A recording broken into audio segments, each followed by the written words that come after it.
O programa do Povo tá de volta e vem cá, coloca água nesse feijãozão aí, porque senão ele vai ficar muito grosso, porque não acabou ainda não, hein? Eu vou engrossar o caldo do teu feijão com as notícias do nosso interiorzão até o final da edição de hoje. Então, vem junto comigo. Chegou a hora de falar das notícias esportivas aqui no Balanço Geral.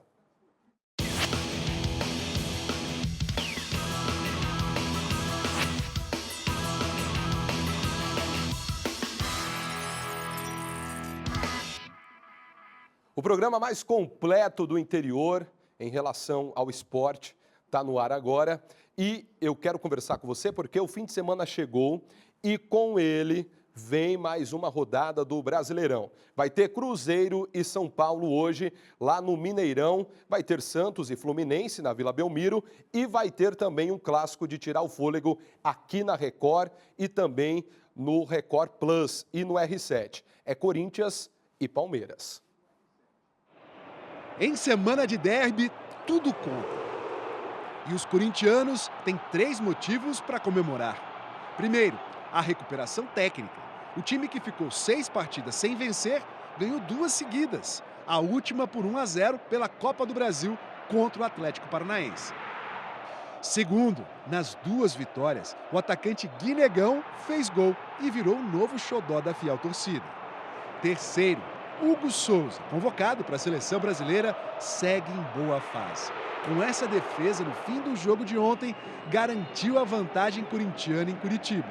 Eu estou muito feliz por poder estar desfrutando disso tudo com a equipe, desfrutando desse momento. O palmeirense também tem 3 motivos para celebrar. Primeiro, a semana livre de treinamentos depois de vencer o Sport na segunda-feira. Segundo, está bem perto de anunciar mais um grande reforço. Hello, this is Andreas Pereira.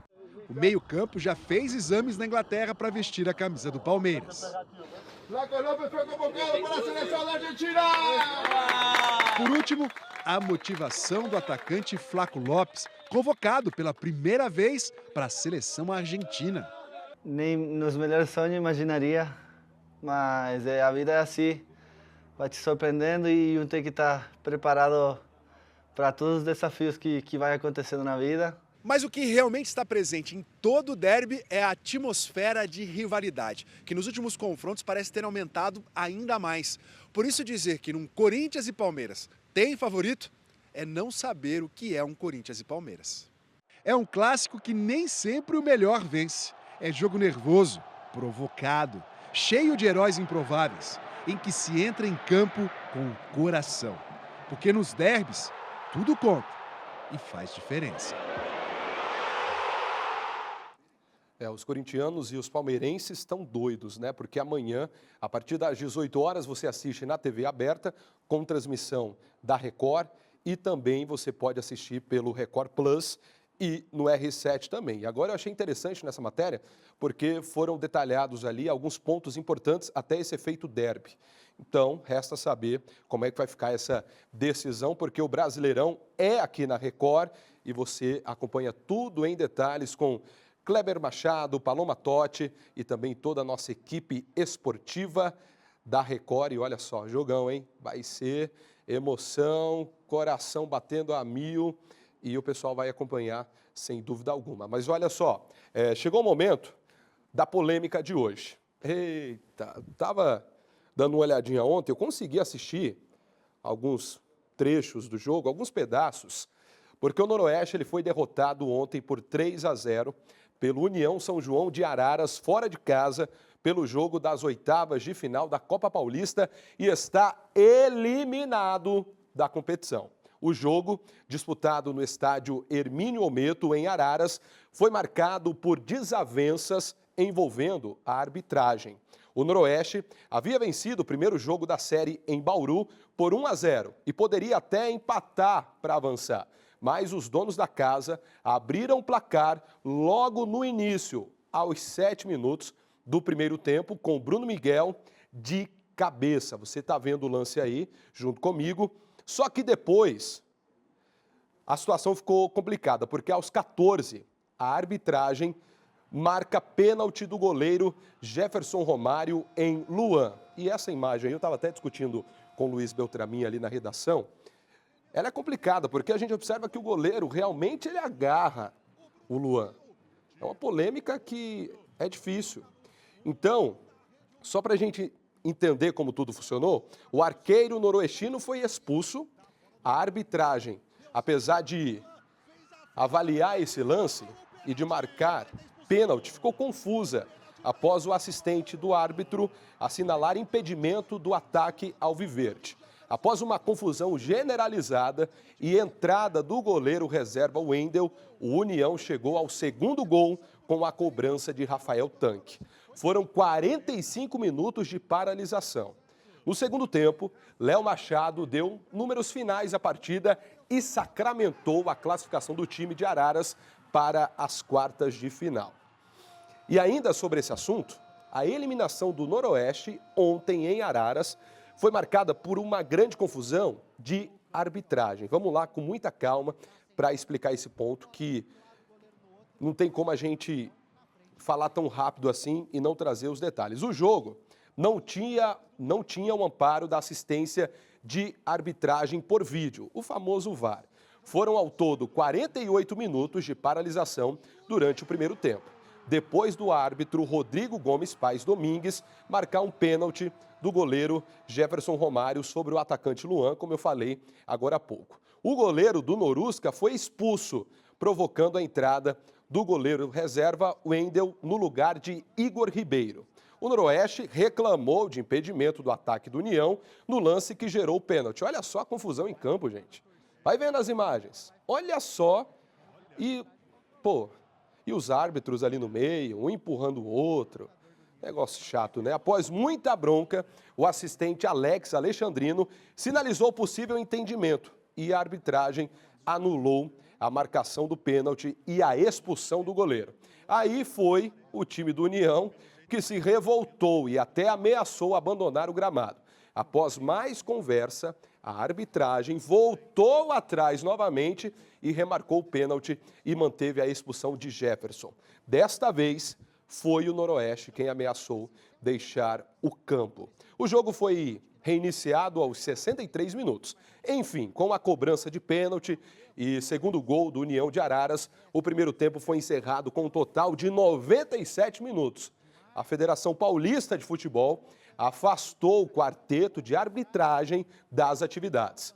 Logo após o jogo de ontem, a entidade pediu desculpas publicamente, lamentando a atuação da equipe de árbitros e, em respeito aos dois clubes envolvidos, afastou árbitro e auxiliares. A entidade ainda informou que apura os fatos em Araras diante de inconcebível atuação e falta de procedimento da equipe escalada para a partida.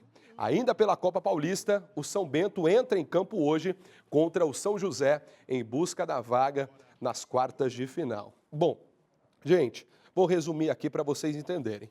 O jogo estava rolando, saiu o primeiro gol do União São João. Vai ouvindo aí, Beltra, se eu estiver errado, você me corrige. Ficou aquela confusão por conta de um impedimento. Falaram que não estava impedido. Só que aí depois de toda essa briga, o árbitro olha e diz, não estava mesmo. Ah, não, agora está impedido. Só que isso se passou um tempo. Então foi aí que essa confusão foi aumentando. Aí acabou que o União São João marcou o segundo, aí o Noroeste ameaçou deixar o gramado e olha só, empurra. Isso aí não é futebol, gente. Isso aí é complicada essa situação, hein? É uma vergonha. Não dá para ser dessa forma. Então, a gente sabe que, pelo menos nesse campeonato, o VAR, ele não atua. Mas com o VAR, isso aí poderia ser resolvido facilmente. O juiz vai lá, não, peraí, quero olhar o VAR. Beleza, analisa a imagem, resolve o problema e jogo que segue. Agora ficou esse tumulto, empurra, desavenças, essa polêmica toda em campo. Eu estava assistindo até a fala do Reinaldo Mandalite no pós-jogo. É uma situação inconcebível, igual a nota da Federação Paulista. E essa decisão de afastar todos esses árbitros ali, tanto eles que estavam diretamente ligados à partida, foi necessária para que os fatos eles sejam apurados da forma correta. Sabadão também é dia de Série C. É a última rodada da fase de classificação. Dos 20 times, só 8 vão continuar na competição. A briga do Ituano é para ficar nesse G8. Até aqui, o Galo jogou 18 vezes com 6 vitórias, 6 empates e 6 derrotas. A campanha deixa o time na 8ª colocação, bem na beiradinha do G8. O 9º colocado é o Floresta do Ceará, com o mesmo número de pontos e saldo de gols. A vantagem do Ituano é só nos gols pró. Para se classificar, basta o Ituano não perder nenhuma posição na rodada. É, jogão, hein? Briga intensa aí em campo. Então o jeito é vencer o Náutico em Recife e de preferência por uma boa vantagem no placar. O problema é que o Náutico nunca foi derrotado pelo Ituano e também está bem demais na competição.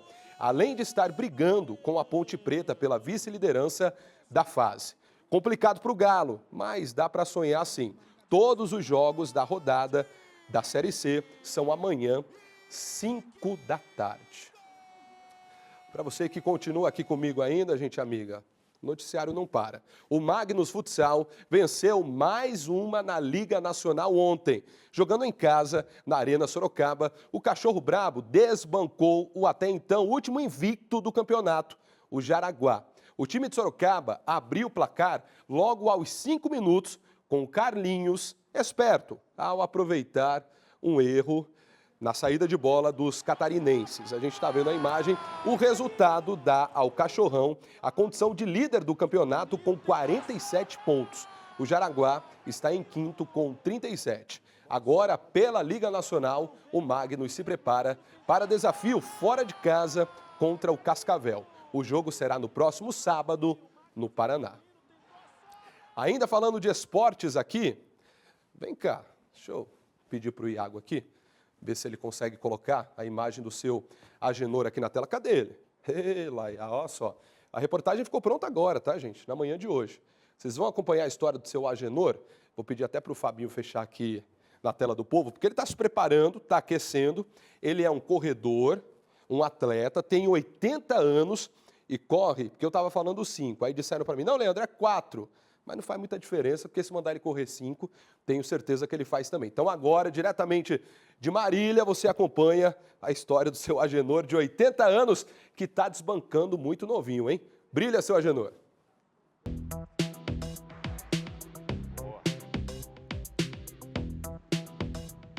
Aos 80 anos, ele mantém uma rotina que muito jovem por aí ainda não consegue. Faz mais de 20 anos, comecei a correr mais ou menos em 2002, mais de 20 anos, né? Hoje, com 80 anos, nunca parou. Não, nunca parei. Dei uma maneirada, mas parar de tudo não. A largada no esporte foi com o propósito de melhorar a saúde. O médico falou que eu estava com o colesterol um pouco alto, mas não precisava de remédio, fazer caminhada. Aí eu comecei a fazer umas caminhadas e comecei a correr devagarinho, né? Aí tem um amigo que corria, incentivou mais ainda e nós começamos a correr junto. E aí não parou mais, né?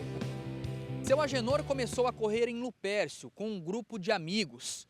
Hoje, mesmo morando em Marília e treinando sozinho, segue firme, mostrando que nunca é tarde para cuidar do corpo e da mente. Quem vê tanta disposição assim, nem imagina a idade do atleta, muito menos os quilômetros que fazem parte da rotina. Uns 3, 4 quilômetros, assim, você dá um treininho, né? Uns 30, 40 quilômetros por semana. Arrisco corrida até de 10 km. Todas as corridas da região eu participo e estou mantendo a saúde, né? A paixão pela corrida é tanta que seu Agenor já soma mais de 130 troféus. E ele garante, cuidar da saúde sempre vale a pena. A gente participa de competição na região toda, aqui Bauru, fui até Catanduva, São José do Rio Preto, tem troféu de todos esses lugares. Quase todas as corridas que a gente vai, a gente traz troféu, né? Primeiro, segundo, até o quinto, sempre vem.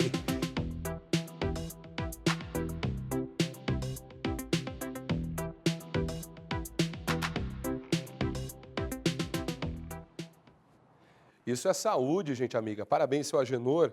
É de dar inveja, né, para muita gente. Olha só, ele se aquecendo, se alongando, fazendo certinho, como a prática exige. Olha só, e ele vai que vai. Parabéns, hein? Valeu, seu Agenor, até a próxima. Olha só, volta aqui para mim agora, por favor, porque a gente vai para o próximo bloco e daqui a pouquinho você vai acompanhar mais notícias aqui no Programa do Povo.